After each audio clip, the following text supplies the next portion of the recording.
Harry Potter evreninde Muggle doğumluysan bu pek de ayrıcalık sayılmaz. Bu videoda Muggle doğumlu büyücü olmanın neden berbat olduğundan bahsedeceğiz. Bir sabah kapına bir baykuş geliyor, ağzında bir mektup ve o zarfın üstünde senin adın yazıyor. O an Hogwarts'a gidiyorum diye seviniyorsun. Ama sen bir Muggle ailenin çocuğusun, ailen büyüsüz. Sen Muggle doğumlu büyücüsün. Hikayenin en tehlikeli şeyi canavar falan değil. İki hayatı aynı anda yaşamak zorunda olmak. Eğer Harry Potter evreninin bu perde arkası tarafını seviyorsan şimdi beğenip abone ol. Çünkü birazdan o mektubun senden neler alacağına adım adım göz atacağız. İlk önce yıllar öncesine gitmemiz gerekiyor. Gözlerini ilk kez açıyorsun. Tebrikler. Sen bir insan bebeğisin. Ama hastane koğuşundaki diğer bebekler gibi değilsin. Kimse henüz fark etmiyor. Tabii sen de bilmiyorsun. Doğduğun anda içine bir şey eklenmiş gibi. Sanki gerçeklik senin etrafında biraz daha yumuşak. Büyüyle doğdun. Kulağa havalı geliyor değil mi? İşte sorun da burada. Havalı olması onun iyi bir şey olduğu anlamına gelmiyor. Çünkü bu hayatın inanılmaz derecede karmaşık hale getirecek. Yıl 1940. İngiltere'nin Leeds kenti. İki tane büyüsüz ebeveynim var. Onlar sıradan insanlar. Onlar için dünya iş, ev, kira, akşam yemeği ve ertesi gün aynı rutinler. Senin içinse dünya neden bu lamba patladı, neden bu eşyalar havada uçuyor ile başlıyor. İlk 11 yıl boyunca çevrende tuhaf şeyler oluyor. Üzüldüğünde ışıkların patlıyor. Korktuğunda eşyalar kendi kendine yer değiştiriyor. Bazen bir şey kazayla oluyor ama sen de nasıl olduğunu bilmiyorsun. Kupa masadan düşüyor. Kapı kendi kendine kapanıyor. Camlar çatlıyor. Sanki ev senin ruh haline göre tepki veriyor. Ailen anlamıyor tabii. Doktorlar hiç anlamıyor. Bu çocuk hassas, ergenle erken girecek galiba falan diyorlar. Yani evet kesin ondandır. 7 yaşında bir çocuğun hassasiyeti yüzünden ampuller kendi kendini patlatıyor. Pek inandırıcı değil. Sen ise sadece şunu hissediyorsun. İçinde taşan bir şey var. Bunu kontrol edemiyorsun ve etrafını bozuyor. Ve sonra aradan yıllar geçiyor. 1951 yazına geliyoruz. 11. doğum günün. Bir sabah evinize bir baykuş geliyor. Evet, baykuş mektupla. Öyle yanlış adrese gelmiş gibi de değil. Mektup yeşil mürekkeple bizzat sana yazılmış. Koyu kırmızı bir mührü var üzerinde. Bal mumu bir arma. Ve en acayibi zarfın üstünde senin tam evinin adresi yazıyor. Bu Hogwarts Cadılık ve Büyücülük Okulu'ndan kabul mektubu. O an hayatın ikiye ayrılıyor. Baykuştan önce, baykuştan sonra. Çünkü Britanya'da sadece birkaç bin büyücü var ve sen onlardan biri olmaya adaysın. Ama ebeveynlerin değil. Onlar büyücü dünyasında Muggle diye bilinen tamamen sıradan insanlar. Ve Muggle oldukları için protokol devreye giriyor. Sihir Bakanlığı'ndan biri kapınızı çalıyor. İçeri alıyorsunuz. Bir cadı oturuyor ve ailenize şunu söylüyor. Çocuğunuz büyücü. Sonra daha da beteri geliyor. Burunlarının dibinde gizli bir büyülü toplumun yaşadığı anlatılıyor. Normalde 1692'de yürürlüğe giren uluslararası büyücü gizliliği geçerliğince büyünün büyüsüzlere anlatılması yasak. Ama çocuk büyülü ise aileye söylemek zorundalar. Dünya genelinde okullar var ama sen İskoç yaylalarındaki Hogwarts'a gideceksin. Cadı ailenin eline bir malzeme listesi veriyor. Londra'daki çatlak kazanın yol tarifini de ekliyor. Ve ince bir çat sesiyle havada bir anda kayboldu. Evin içinde derin bir sessizlik. Birkaç hafta sonra ailenle birlikte çatlak kazandasınız. Dışarıdan bakınca kirli, sıradan bir pub. Barmen arka duvardaki belirli tuğlalara vuruyor, 3 yukarı 2 yana ve duvar bir anda açılıveriyor. Diagon yolu boylu boyunca gözüküyor. Kaldırım taşlı, Victoria döneminden fırlamış gibi duran bir alışveriş caddesi. İlk durak Gringotts, Goblinlerin işlettiği bir banka. Annen 500 sterlini büyücü parasına çeviriyor. Yani elinizde kabaca 100 galonluk bir bütçe var. Kabaca diyorum çünkü bu bütçe birazdan buharlaşacak.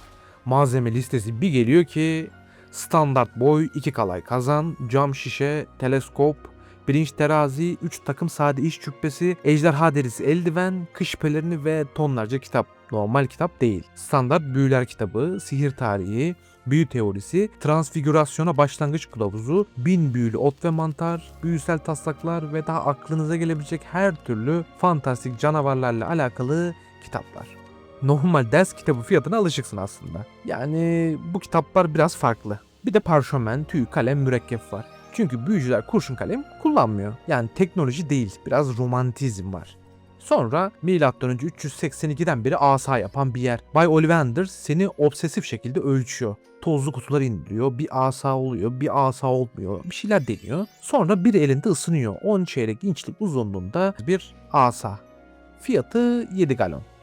Bir de baykuş alman lazım. Büyücü posta sistemi tamamen baykuş temelli. Baykuş fiyatı 15 galon. Evet, baykuşun asandan bile pahalı. Günün sonunda paranın çoğu gitmiş oluyor. Annenin yüz ifadesi değişiyor para gittiği için. Çünkü aklına şu geliyor.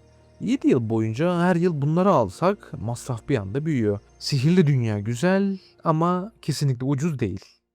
Zaman yavaş yavaş akıp giderken kendini 1 Eylül'de King's Cross istasyonunda buldun. 9'a 3 peronunu arıyorsun. 9 ile 10 peronların arasındaki tuğla bariyer. Ve sen bir anda koşup duvarın içinden geçiyorsun. Ailen çocuğunun sağlam bir duvarın içindeki yok oluşunu izliyor. Ve aslında bu çok hüzünlü bir kaybetme hissi. 9'a 3 cübbeli ailelerle dolu. Tren saat 11'de kalkıyor ve yaklaşık 7 saatlik bir yolculukla İskoçya'ya varacak. Camdan dışarı bakıyorsun.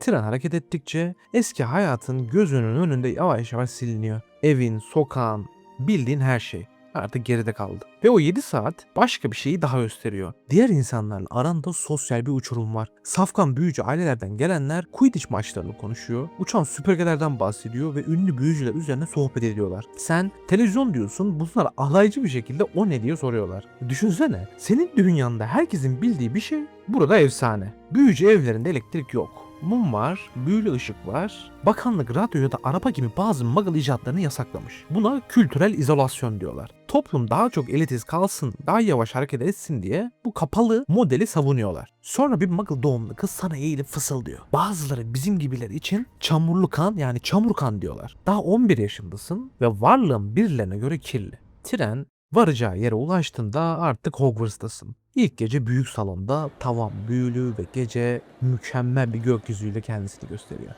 Ve bir anda seçmen şapka geliyor. Zihni okuyor. Canlı bir şapka bu.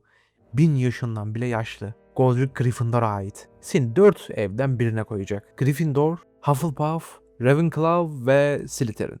Bu seçim kalıcı. 7 yıl boyunca yatağını, masanı ve arkadaş çevreni bile belirliyor. Şapka kafana oturuyor, zihninin içine dalıyor, düşüncelerin, arzuların, korkuları. 30 saniye sürüyor.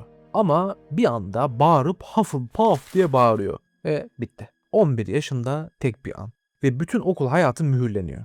Diğer evlerden arkadaş mı edinmek istiyorsun? Mümkün değil. Çünkü sistem birlik olmanızı istemiyor. Rakip çeteler üretiyor. Yani birbirinize sürekli bir düşmansınız. Üstelik öğretmenlerin bile taraf tuttuğunu görüyorsun. Bazı evler özellikle kullanıyor. Bazıları görmezden geliniyor. Ve bunun bedelini senin yaşındaki küçücük çocuklar ödüyor. Şimdi ziyafet zamanı, artık karnınız acıktı, yolculuk uzun sürdü. Yemekler altın tabaklarda beliriyor. Rosto var, tavuk var, güzel pişmiş bir pirzola var ve tabii ki patates. En önemlisi Yorkshire pudingi. Bunları aşağıdaki mutfakta evcinler hazırlıyor. Yani duyarlı varlıklar diyemeyiz, ev işçiliği için köleleştirilmişler. Hufflepuff ortak salonun mutfağın yakınında. Giriş için fıçıya böyle ritimli bir şekilde vurman gerekiyor. Dairesel bir yatakhaneniz var. Camdan baktığında çimenleri ve kara hindiba manzaralı pencereleri görüyorsun. Ve aynını 4 çocukla uzun bir 7 yıl geçireceksin. Ertesi sabah ders programı geliyor, işte tılsımlar, iksirler, sihir tarihi ve karanlık sanatlara karşı savunma gibi derslerim var. Matematik yok, öyle bir şey. Fen, edebiyat, coğrafya, dil, sanat hiçbiri yok. Muggle doğumluysan bu senin için yıkıcı. Çünkü büyüsüz eğitim hayatın bittiğinde 18 yaşında dış dünyaya dair çok bir şey bilmiyorsun. Yani yeterliliğin olmayacak. Ve aslında büyücü okullarındaki mantık şu: sen zaten hep burada kalacaksın gözüyle bakılıyor. Transfigürasyon dersi başladığında molekül yapısıyla oynamak gibi. Mesela kibriti iğneye çevirirsin. Yani direkt maddenin yapı taşlarıyla oynaman gerekiyor. Hata yaparsan kalıcı fiziksel bir hasar alman mümkün. Tılsımlar daha keyifli dersler. Eşyaları havaya kaldır, işte nesneleri çağır, kilitli kapıları aç, asanı fener yap, bu tarz dersler. Sonra iksir dersi. Yani güvenlik diye kavram henüz ortaya çıkmamış. Yakıcı maddeler, zehirler ve patlayıcı karışımlar. Tabi dumanı çekecek bir davlumbaz bile yok. Gözlük de yok, acil yıkama istasyonu yok. Sanki laboratuvar değil de sizi kaderinize terk etmişler buraya. Kazan delinip bacağına akarsa kendini asit yanıklarıyla hastanede bulursun. Şimdi sihir tarihini de bir hayalet anlatıyor. Profesör Binns bir gün uyuyakalmış ve uykusunda ölmüş. Ertesi gün derse gelmiş. Monoton bir şekilde anlatıyor, yani herkesin uykusu geliyor. Oysa konu aslında korkunç derecede önemli. Goblinlerin ciddi ayrımcılığa uğradığını öğreniyorsun. Asa taşımalarına izin verilmiyor. Devlerin neredeyse tamamen zorla yok edildiğini öğreniyorsun. Bir diğer ders karanlık sanatlara karşı savunma. Yani senin kendini koruman gereken ders. Ama bütün her şey biraz lanetli gibi hissettiriyor. Hiçbir öğretmen bir yıldan fazla kalamıyor. Mezun olana kadar 7 farklı öğretmen gelmiş. Tabi bu da ders aralığında devasa boşluklar yaratıyor. Astronomi çarşamba gece yarısı herkes en yüksek kulede Mars'a bakıyor. İşte Mars'ın çok parlak olması bir savaş alameti diyorlar. Bitki bilim bazı yararlı bitkilerde ve seni öldürmeye çalışan bitkilerden bahsediyor. İkinci yıl adam otu, çığlığı ölümcül ve biraz kulaklık takman şart. Yani kısacası müfredat o kadar absürt ki kendini okulda değil de yarı paramiliter bir eğitim kampında hissediyorsun. Toplumun işleyen bir üyesi olmayı değil, tehlikeli şeyler üretip hayatta kalmayı öğreniyorsun. Ve bir de kalenin kendisi var ki inanılmaz derecede tehlikeli. Merdivenler yerinden oynar ve sizi mahsur bırakır. Hatta bazı merdivenlerde içine düşebileceğiniz tuzak basamaklar bile bulunur. Öğrencilerin kafasında bir şeyler düşürme eğiliminde olan Hayalet Peeves'ten bahsetmiyorum bile. Büyücülük dünyasıyla Muggle gerçekliği arasındaki uçurum ancak Noel için eve gittiğinizde belirginleşiyor. Anne ve babanız okul hakkında sorular soruyor ama sizin cevaplarınızı anlamıyorlar. Arkadaşların ortaokulda senin hiç anlayamadığın normal dersler alıyorlar. Gerçek hayatınız hakkında konuşamazsınız. Uluslararası büyücülük gizlilik yasası herhangi bir Muggle'a sihir hakkında bilgi vermeyi yasaklıyor. Bu kuralı çiğnersen asan kırılır veya daha kötüsü Azkaban hapishanesine atılırsın. Azkaban hapishanesi nedir diye sorabilirsiniz. Azkaban, Kuzey Denizi'ndeki bir adada bulunan ve ruh emiciler tarafından korunan büyücü hapishanesi. Bu yaratıklar insan mutluluğuyla beslenir ve tüm olumlu duyguları tüketir. Bu saldırılara uzun süre maruz kalmak deliliğe yol açar ve bakanlık bu duruma tamamen kayıtsız kalıyor. Anne ve babanız normal şekilde size mektup yazamıyor. Mektuplar baykuşla gönderilmeli. Ayrıca arama da yapamazsınız çünkü Hogwarts'ta telefon yok. Sihir, elektrik ve teknolojiye karşı. Ve elbette ziyarete de gelemezler sizi. Büyüler Hogwarts'ı Muggle'lardan saklıyor. 3. sınıfa geldiğinizde temel büyücü ırkçılığını fark etmeye başlıyorsunuz. Bazı safkan öğrenciler Muggle doğumluların büyülü kanı nasıl sulandırdığını ve eski ailelerin her şeyi yönetmesi gerektiğini açıkça tartışıyorlar. Sanki faşizm adım adım yükseliyor. Bunlar nadir veya marjinal görüşler değil. Bakanlığın önde gelen yetkileri bile bu görüşleri paylaşıyor. 14 yaşına geldiğinizde büyücülük dünyasının hükümet sorunları hakkında biraz daha fazla şey öğrenmeye başladınız. Sihir Bakanlığı bağlantıları sayesinde bu pozisyona gelen zengin safkan büyücüler tarafından yönetiliyor. Masumiyet karnesi hiç yok ve yasal temsil garantisi de bulunmuyor. Kara büyüyle suçlanırsan suçluluğun kanıtlanana kadar suçlu bir şekilde hapis yatmaya devam edersin. 5. sınıfta sıradan büyücülük seviyeleri dersleri başlıyor ve ardından sınavlara giriyorsun. Bu ALS sınavları hangi kariyeri seçebileceğini belirliyor. Baskı çok yoğun. Yeterince yüksek notlar olmadan birçok kariyer yolu tamamen sonsuza dek kapanıyor. 6. ve 7. sınıflarda kariyer seçeneklerini değerlendirirken neftlere yani son derece yorucu büyücülük sınavlarına giriyorsun. Bakanlıkta çalışabilmek için Mungo Hastanesi'nde şifacı olabilir veya karanlık büyücüleri avlayan Auror olmaya çalışabilirsin. Büyücülük ve Muggle mesleklerini birleştiremezsin. Yani muhasebe işini kolaylaştırmak için sihir kullanmayı unut. Büyücü olmadan dünyaya dönmek isteyen Muggle doğumlar için 7 yıllık eğitim kaybını telafi etmek imkansız.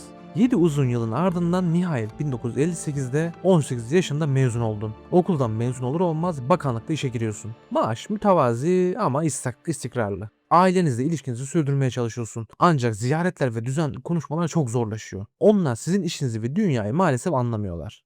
Sen işte çalışırken zaman akıp gidiyor. 34 yaşına geldiğinde korkunç bir şeyler alıyor. Lord Voldemort adında karanlık bir büyücü kötü amaç için takipçiler toplamaya başlıyor. Onun ideolojisi çok basit. Safkanların üstünlüğüne inanıyor. Muggle doğumlular büyüyü çaldılar ve ortadan kaldırılmalılar. Onun takipçileri ölüm yiyenler olarak bilinirler. Muggle doğumları ve onlara karşı çıkan herkesi hedef almaya başlarlar. Saldırılar giderek şiddetleniyor ve ülke genelinde Muggle doğumlar birer birer ölüyor. Bazıları kayboluyor veya suikaste kurban gidiyor. Kan bağları nedeniyle tüm aileler bir gecede yok oluyor. Bazılarının cesetlerinde karanlık işaretler bulunuyor. Bu işaretler evlerinin üzerinde yılanlı bir kafatası olarak beliriyor. Bakanlık her ne kadar durumun kontrol altında olduğunu söylese de pek öyle değil. Büyülü dünyayı ifşa etmeden ebeveynlerini bile uyaramıyorsun. Muggle doğumlardan bazıları saklanıyor, diğerleri ise Albus Dumbledore tarafından kurulan bir direniş grubuna katılıyor. Zümrüdü Anka tarikatı. Karşı koymayı istekli olan az sayıdaki gruplardan biri olarak öne çıkıyor. Üyeleri Aurorlar, idealistler ve her şey yolundaymış gibi davranmaktan bıkmış sıradan cadı ve büyücülerden oluşuyor. Onlara katılıyorsun çünkü ölüm yiyenler tarafından bulunmayı beklemek çok daha kötü. Hedef alınan aileleri korumak ve ölüm yiyenlerin operasyonları sekteye uğratmak için birlikte çalışıyorsunuz. Ancak tarikat üyelerinin birçoğu korkunç ölümlerle karşılaşıyor. Ardından 1979'da ölüm yiyenler gelmeden önce bir Muggle doğumlu aileyi tahliye görevini sürdürürken bir anda 4 ölüm yiyen ortaya çıkıyor. Ailenin kaçması için onlara yeterince zaman kazandırmalısın. Ancak sayınız az ve herkes birer birer ölüyor. Tam o anda arkandan gelen bir ölüm laneti büyüsüyle sarsılıyorsun. Bu bakanlık tarafından nesiller boyunca yasaklanmış Avvada Kedavra büyüsü ve bu büyü yüzünden henüz 39 yaşındayken ölüyorsun. Cesedin bulunup küçük bir savaş şehitliği mezarlığına defnediliyor. Anne ve babana bir kazada öldüğünü söylendi. Çünkü bakanlık bunları gizliyor. Savaş tarikatın zaferine kadar 2 yıl daha devam etti. 1981'de Godric's Hollow'da doğan bir bebek Voldemort'u yenilgiye uğrattı. Ama senin ömrün bunu görmeye yetmedi. İşin komik yanı savaşta yüzlerce kişi öldü ve Muggle doğumlular sadece sihirli olmayan ebeveynlere sahip oldukları için hedef alındı. Sen dünyanın büyük bir kısmının varlığından bile haberdar olmayacağı bir savaşın küçük kurbanlarından sadece birisin. Ama Muggle doğumlu bir büyücü olarak tam olarak bu demek. Yani sen bir hiçsin. Çocukken gizli bir dünyaya çekiliyorsun. Seni önceki hayatından alıkoyuyorlar. Bir sistemde eğitiliyorsun ve var olamayacak dünyalar arasında seçim yapmaya zorlanıyorsun. Ve tabii sonra savaş patlıyor. Sihire layık olmadığınızı düşünen insanlar tarafından soyunuzdan dolayı hedef alındın. İki dünya arasında sıkışıp kaldın. İkisine de tam olarak ait değilsin ve ebeveynlerin asla anlamayacağı bir çatışmanın içinde öldün. İşte bu senin sonun.